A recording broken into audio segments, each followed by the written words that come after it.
नमस्कार, हमारे चैनल हिंदी है हम में आप सभी का स्वागत है।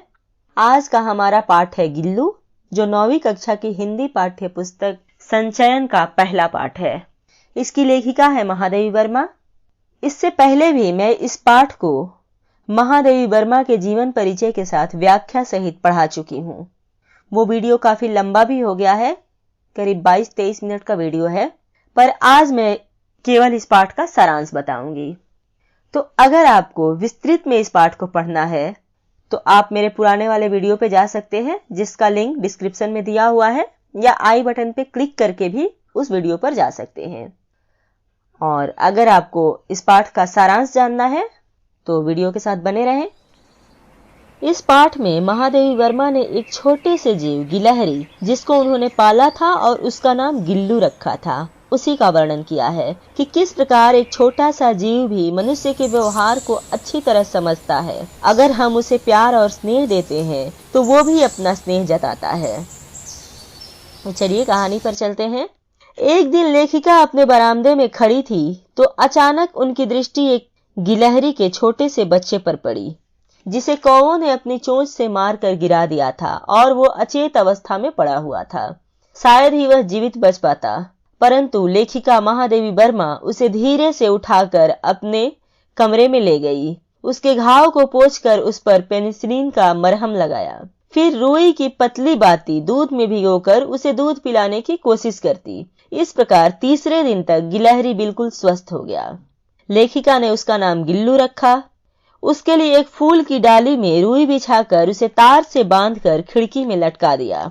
गिल्लू उसी में बैठकर झूलते रहता था और उसी डलिया में बैठे बैठे कमरे के अंदर और खिड़की के बाहर टुकुर टुकुर देखते समझते रहता था। इस प्रकार धीरे धीरे गिल्लू बड़ा होने लगा और अपनी चंचलता और उछल कूद से लेखिका का सबसे प्रिय बन गया। लेखिका जब भी खाना खाने बैठती, गिल्लू उनके पास पहुंच जाता और उनकी थाली से एक एक चावल उठाकर बड़ी सफाई से खाते रहता। काजू उसका सबसे प्रिय भोजन था। खिड़की के पास बाहर से बहुत सारी गिलहरियां आ जाती तो गिल्लू उन्हें खिड़की की जाली से बड़े अपनेपन से बाहर झांकते रहता।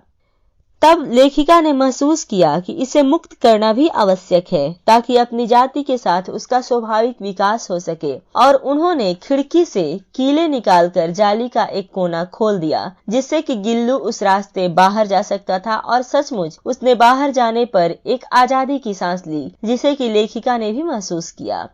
लेखिका जब कॉलेज चली जाती तो गिल्लू खिड़की की जाली के रास्ते बाहर चला जाता और दिन भर गिलहरियों के साथ खेलता रहता था। और ठीक 4 बजे जब लेखिका के आने का समय होता तो खिड़की के भीतर आकर झूले में झूलने लगता। लेखिका के अंदर आते ही उनके पैर से सिर और सिर से पैर तक दौड़ लगाने लगता।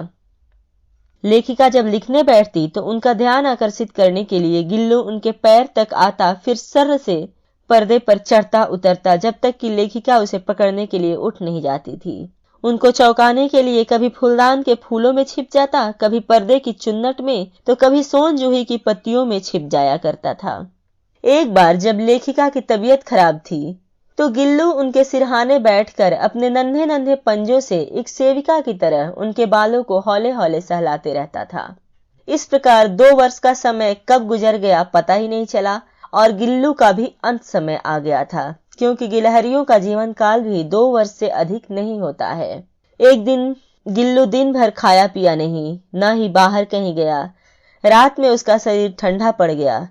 तब लेखिका जागकर हीटर जलाकर उसे गर्मी देने का प्रयास की, परंतु वह उसे बचा न सकी, और सुबह होने के साथ ही उनका गिल्लू हमेशा के लिए सो गया, अर्थात गिल्लू मर चुका था। लेखिका ने सोन जूही की लता के नीचे उसकी समाधि दे दी, क्योंकि सोन जूही की वो लता गिल्लू को बहुत पसंद था।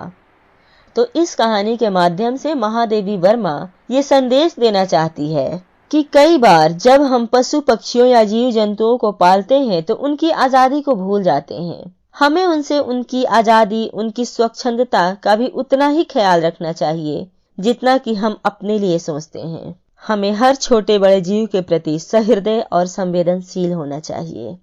धन्यवाद।